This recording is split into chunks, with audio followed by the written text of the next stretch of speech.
Hello,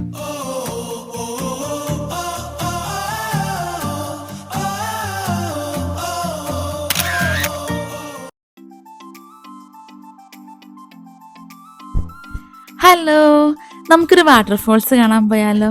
അപ്പം ഞാനിപ്പോൾ ഫ്രണ്ട്സായിട്ട് വന്നിരിക്കുന്ന വാട്ടർ ഗേറ്റ് ഫോറസ്റ്റ് പാർക്കിലാണ്. ഇവിടെ ഒരു അടിപൊളി വാട്ടർഫോൾസ് ഉണ്ടെന്നാണ് കേട്ടെ. എന്തായാലും നമുക്കൊന്ന് പോയി നോക്കാം. അപ്പം ഇതാണ് പാർക്കിൻ്റെ എൻട്രൻസ് വരുന്ന നല്ല സ്പേഷ്യസ് ആയിട്ടുള്ള ഫ്രീ പാർക്കിംഗ് ആണ് കേട്ടോ ഇവിടെ. ഞങ്ങൾ പാർക്കിലോട്ട് ഇപ്പോൾ ജസ്റ്റ് എൻ്റർ ചെയ്തു. ഇനിയിപ്പോൾ പേര് പോലെ തന്നെ ഈ ഫോറസ്റ്റ് പാർക്ക് ഫുൾ കാടാണോ അല്ലെങ്കിൽ പാർക്ക് മാത്രമാണോ എന്നൊക്കെ നമുക്ക് ഫുൾ ചുറ്റിക്കറങ്ങിയിട്ട് നോക്കാം. നേരെ ചെല്ലുമ്പോൾ തന്നെ നമുക്കൊരു ബോർഡ് കാണാം. അതിൽ കൊടുത്തിരിക്കുന്ന ബേർഡ്സിനെ കാണാൻ പറ്റുമെന്നാണ് പറയണേ. നമുക്ക് എന്തായാലും മൊത്തത്തിലൊന്ന് കറങ്ങിയിട്ട് നോക്കാം ഇവിടെ ഏതൊക്കെ ബേർഡ്സിനെ കാണാൻ പറ്റുന്നൊക്കെ. ഇനി നമുക്ക് ഇവിടെ ഒരു പാർക്കിൻ്റെ മാപ്പ് കൂടിയുണ്ട്. അത് ജസ്റ്റ് ഒന്ന് നോട്ട് ചെയ്ത് വെക്കുന്നത് നല്ലതാണ്. കാരണം എന്താണെന്ന് വെച്ചാൽ ഈ ഒരു ഏരിയയിൽ സൈൻ ബോർഡ്സ് വളരെ കുറവാണ്. സോ കുറച്ച് നടന്നു കഴിയുമ്പോൾ നമുക്ക് കൺഫ്യൂസ്ഡ് ആവാനുള്ള ചാൻസ് ഉണ്ട്. അതുകൊണ്ട് മൊത്തത്തിൽ ഈ മാപ്പും റൂട്ടൊക്കെ ഒന്ന് നോക്കി വെക്കുന്നത് നല്ലതാണ്. പിന്നെ ഈ പാർക്കിങ്ങിൻ്റെ സ്റ്റാർട്ടിങ് വരുന്നത് ഫുൾ ഓപ്പൺ സ്പേസ് ആണ്. ഇങ്ങനെ നല്ല വിശാലമായ പുൽമേടും അതിൽ കുറേ പൂക്കളൊക്കെ ആയിട്ട് കാണാൻ നല്ല ഭംഗിയുള്ള ഒരു സീൻ തന്നെയാണ്. കുറച്ച് മുന്നോട്ട് നടന്നു കഴിഞ്ഞാൽ നമുക്കൊരു ചെറിയ ലേക്ക് കാണാം. ജസ്റ്റ് ഒരു നോർമൽ ലേക്കാണ് കേട്ടോ. ഈ ലേക്കിന് ചുറ്റിപ്പറ്റിയാണ് ഈ പാർക്കും ഫോറസ്റ്റും ഇരിക്കുന്നത്. നമുക്ക് ഈ ലേക്കിൻ്റെ അപ്പുറത്തെ സൈഡേക്കാണ് പോകേണ്ടത്. കാരണം അവിടെയാണ് നമ്മുടെ വാട്ടർഫോൾസ് ഉള്ളത്. അപ്പോൾ നമുക്ക് ഈ ലേക്കിൻ്റെ സൈഡിലുള്ള വഴി പിടിച്ച് നടന്നാൽ മതി.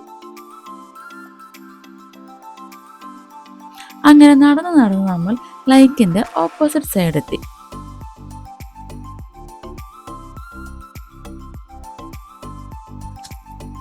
ഇവിടെ റൈറ്റ് സൈഡിലായിട്ട് വാട്ടർഫോൾസിൻ്റെ ഒരു സൈൻ ബോർഡ് കാണാം. ഇനി ആ ഡയറക്ഷനിലോട്ട് ജസ്റ്റ് നടന്നാൽ മതി.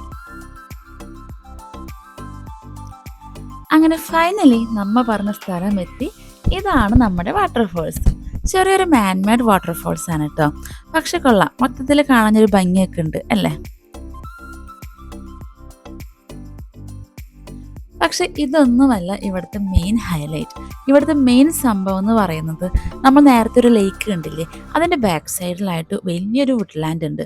അതാണ് ശരിക്കും നമ്മൾ എക്സ്പ്ലോർ ചെയ്യേണ്ടത്. അപ്പം പിന്നെ നമുക്ക് നേരെ ബാക്കിലോട്ട് വിട്ടാലോ?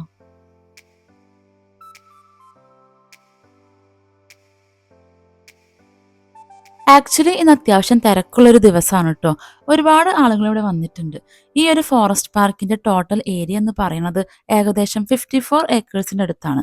അപ്പോൾ പല ഭാഗത്തായിട്ടാണ് ആളുകൾ വന്നും പോയിക്കൊണ്ടിരിക്കുന്നത്. അതുകൊണ്ടാണ് നമുക്ക് ആ തിരക്ക് ശരിക്കും അങ്ങോട്ട് ഫീൽ ചെയ്യാത്തത്. നമ്മൾ ഇത്രയേരം കണ്ടത് കൂടുതലും പുൽമേടായിരുന്നില്ലേ? എന്നാൽ ഇനി അങ്ങോട്ട് നേരെ ഓപ്പോസിറ്റ് ആണ്, ഫുൾ ഫോറസ്റ്റ്. ഇനി കുറേ സ്ട്രീംസ് കാണാം. അത് ഈ ഫോറസ്റ്റിൽ കംപ്ലീറ്റ് ആയിട്ട് അങ്ങോട്ടും ഇങ്ങോട്ടും സ്പ്രെഡായി കിടക്കുക.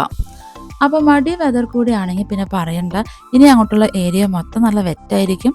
അപ്പോൾ വെതർ അനുസരിച്ച് സ്യൂട്ടബിൾ ആയിട്ടുള്ള ഷൂസ് ഇടുന്നതായിരിക്കും നല്ലത്.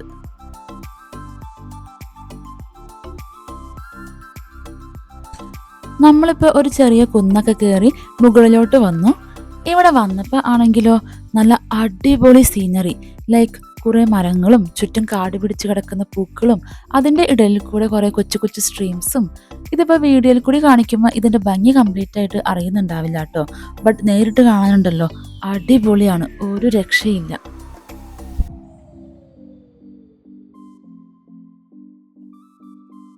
സമയപരിധി കാരണം നമ്മളൊരു ചെറിയ പോർഷനാണ് ഇപ്പോൾ എക്സ്പ്ലോർ ചെയ്യുന്നത്. ശരിക്കും കുറച്ച് ടൈം സ്പെൻഡ് ചെയ്യാൻ റെഡിയായി വരികയാണെങ്കിൽ ഇഷ്ടം പോലെ കാണാനുണ്ട് കേട്ടോ. ശരിക്കും നമ്മൾ ഇപ്പോൾ ഒരു മൂന്നാറോ കൂർഗോ അങ്ങനെയുള്ള ക്യാമ്പിംഗ് ഒരു ട്രെക്കിംഗ് സ്പോട്ടിലൊക്കെ പോയാൽ കിട്ടുന്ന ഒരു ഫീലില്ലേ, അതാണ് ഇവിടെ ഇപ്പോൾ ഉള്ളത്. കുറേ മരങ്ങളും വൈൽഡ് സ്ട്രീംസും പൂക്കളും കുന്നും പുൽമേടും വാട്ടർഫോൾസും പിന്നെ ബേർഡ്സ് മാത്രമല്ല, ഭാഗ്യമുണ്ടെങ്കിൽ ഇടയ്ക്കൊക്കെ മാനിനെയും കാണാൻ പറ്റുന്നതാണ് ഇവിടെയുള്ള ആളുകൾ പറയുന്നത്. അപ്പോൾ ഇതെല്ലാമായിട്ട് ഒരു കംപ്ലീറ്റ് പാക്കേജാണ് ഈ ഒരു സ്പോട്ടിലുള്ളത്. ഫ്രണ്ട്സായിട്ടും ഫാമിലി ആയിട്ടും ഒക്കെ വരേണ്ട സ്പോട്ടാണ്.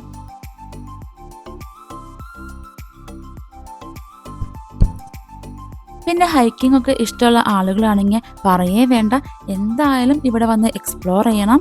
അപ്പോൾ ഈ ഒരു ഫോറസ്റ്റ് പാർക്ക് നോട്ട് ചെയ്ത് വെച്ചോ. ഇതിൻ്റെ ലൊക്കേഷൻ വരുന്നത് ന്യൂ കാസിൽ സിറ്റിക്കടുത്ത് ഗേറ്റ്സ് ഹെഡിലാണ്. സിറ്റിയിൽ നിന്ന് ജസ്റ്റ് 10 മിനിറ്റ്സ് ഡ്രൈവേ ഉള്ളൂ. ഞാൻ ലൊക്കേഷൻ ഡീറ്റെയിൽസ് ഡിസ്ക്രിപ്ഷനിൽ കൊടുക്കാം.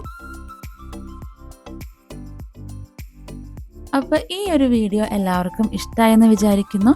ഇനിയും ഇതുപോലുള്ള ട്രാവൽ വീഡിയോസായിട്ട് കാണാം. Bye bye.